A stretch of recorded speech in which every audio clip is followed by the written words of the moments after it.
Hi everyone. So now in this video session, we will learn some important property related to styling your web page. For example, this one is padding. Now what is padding? It is defined space between element border and element content. Okay.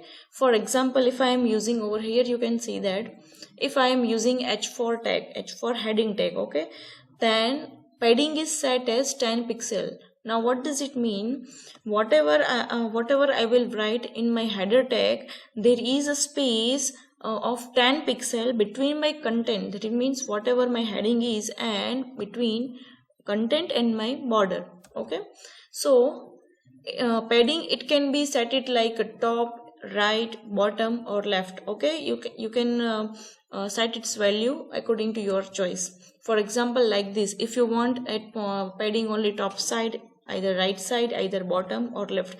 But there is one another facility. You can set its value in just a single line, like that. Okay, padding colon 10, 20, 30, 40. Now what does it mean? You have to remember order of these values. That means first one is, this one is your, okay, let me show you. Okay, this is a top value. That means padding top 20, padding right. Okay, so top, right, bottom, left, top, right, bottom, left.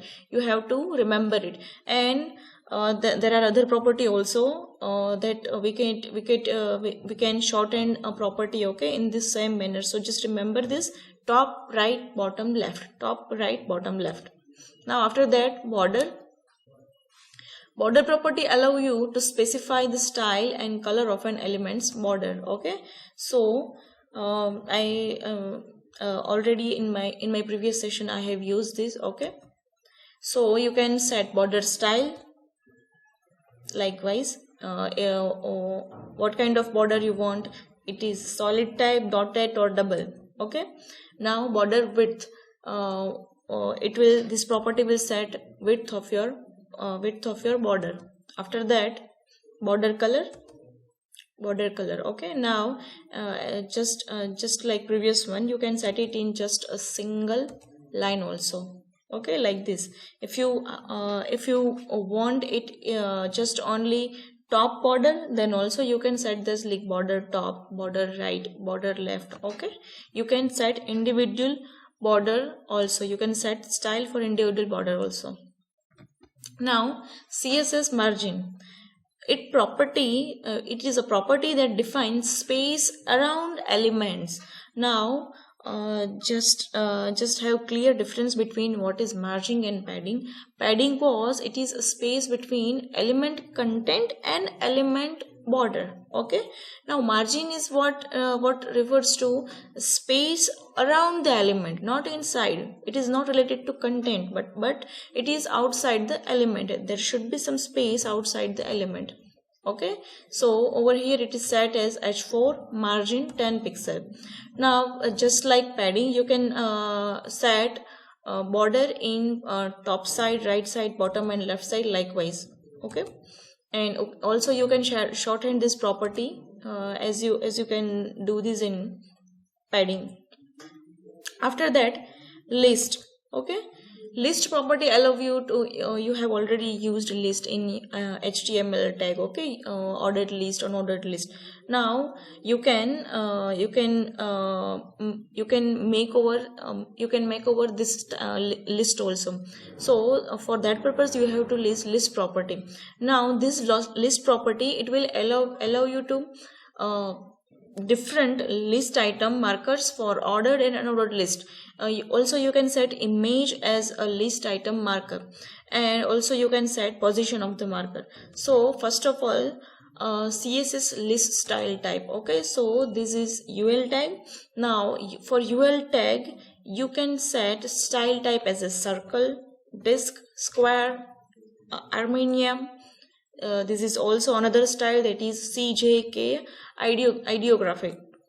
After that, decimal leading 0. After that, Georgian, Hebrew, Katakana, and lower Greek. So these all are the style type. You have you are already you are already familiar with circle, disc, square. Okay, remaining are new for you. For to be familiar, just use it, okay, in your practice session. This is the only way to get familiar with any coding hacks. After that, CSS list width image. Now you can see, you can set icon as a list also. List style you are styling it as a image, okay. In some you want to style it as a image, then also you can do it with this list style image property. After that, CSS list position. So list style position, that there is it can be a two type of position, outside or inside. After that, styling link. In website, you can see that whenever you're going to switch from one page to another, there is a link, okay, over there. So now you can style this link property also. How you can do that? Now first of all, there are 4 link state, okay, 4 link state. What does it mean? It can be a normal link like this. Now if you want to apply style for a normal link, now what is normal link? Link that is unvisited yet, okay. So if you want to apply style for that, then you can do this like this. Whatever over here, where is my cursor? I think it just is gone. Okay, be careful, my cursor is not working. Okay, gotcha. Over here you can see that A, that means your anchor tag for hyperlink, okay. Now there is colon and link. This is what pseudo element, okay. This is a pseudo element, that is a topic that belongs to CSS3. But over here, just to get idea about it, how you can create your pseudo element, okay. So this is for anchor tag. This class element is your link, okay. So you can style it as a color as red. That means if link is unvisited, then color is red. If link is visited, okay, then text decoration as a none. That means visited link. After that, whenever you hover a link using mouse, then you can decorate it like this, green color, okay. After that, active link. That means we click at the moment we click using mouse, then a link is active, okay. So you can style this like this.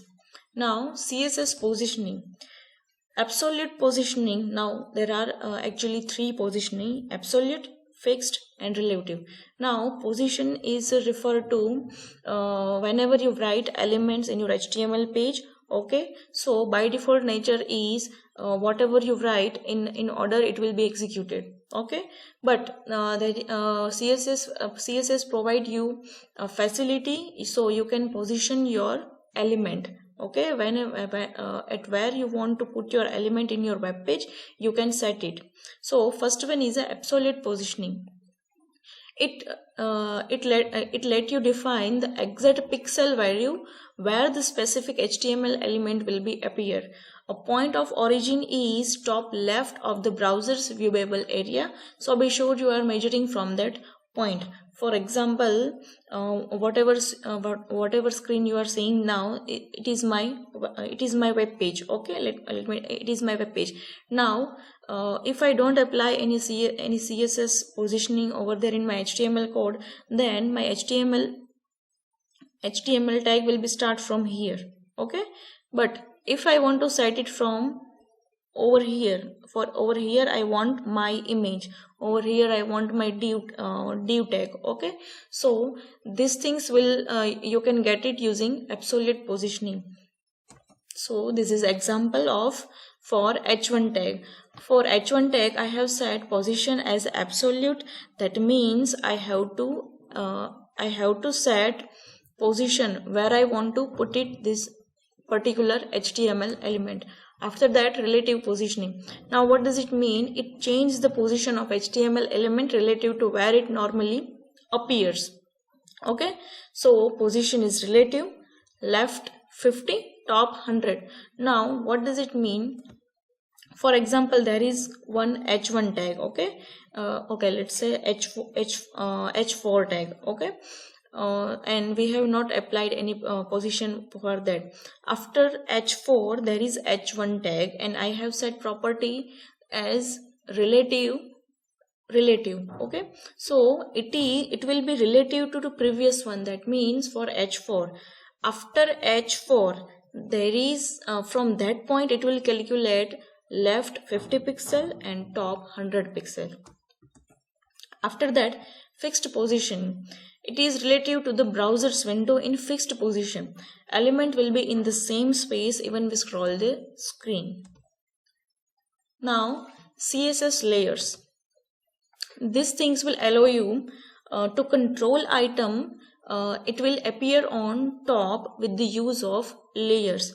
It is just identical to layering your element. For example, you are overlapping some element. Okay, for example, in there are 3 layers. Okay, there are 3 div tags. Okay, so when you want to control it in terms of layers, then you have to use property that is called as Z index. Okay, so how to use this property? So over here I have one HTML file, and there are 2 div tag. Okay, and I have set ID division1 for one div tag, and for other I have set division2. Okay, both are this div tags, and I am overlapping this element using CSS. Okay, so how can I do that? In CSS file, I have applied class selectors for division1 and division2. I have set property set position is absolute for both of this ID. Okay, and I have set also height, width, and left and top. That means to set position of this element and position of this element. Over here background color is red, over here background color is blue.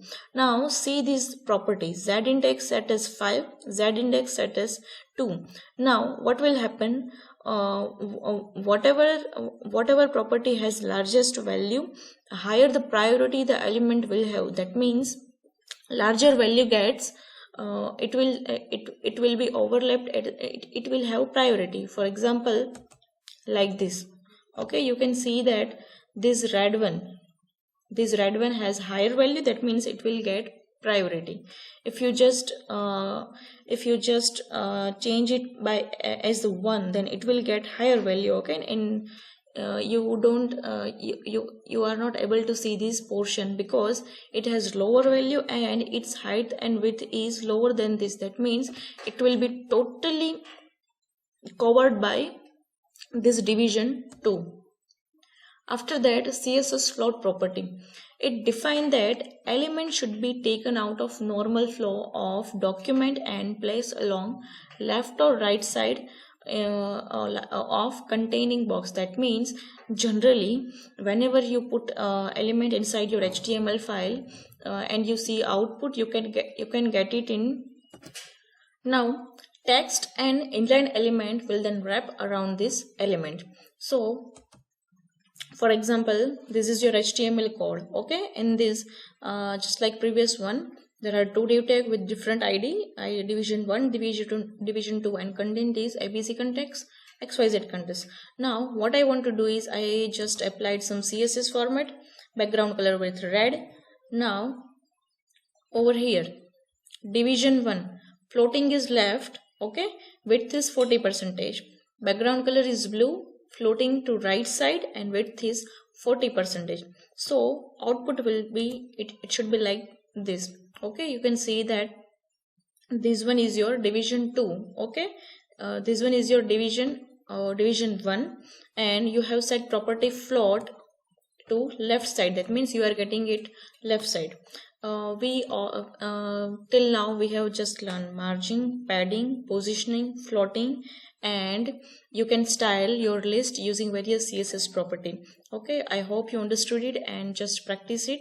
In next session we cover all this property in box model, and we just understood using practical session. Okay, thanks for watching and wait for next section.